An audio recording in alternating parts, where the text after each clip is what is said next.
issue ka dun sa poster eh. Ayan ang paglilinaw ko sa akin na FB post. Oo, kasi nga, parang dinasya ko lalo dahil tinanggal ko nga yung na-screenshot nilang post ko sa FB.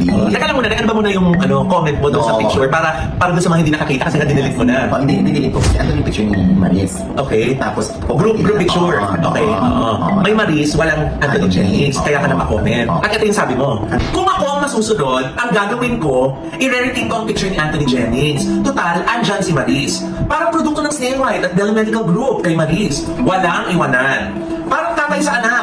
Nagkamali ang anak, pagagalitan, pangangaralan. Pero, hindi papalikuran. At hindi ikakahiya. Yun naman ay base lang sa nakita ko. At hindi lang naman ako nag-comment noon. Marami. At yan ay nililinaw naman in fairness ni Nico.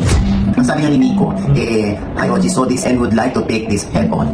For context, ito talaga ang pamilya Salvador. Even MC and Lassie are not here. The three characters are not part of the family pero I get na baka nga magkaroon ng ibang narrative. Ito, so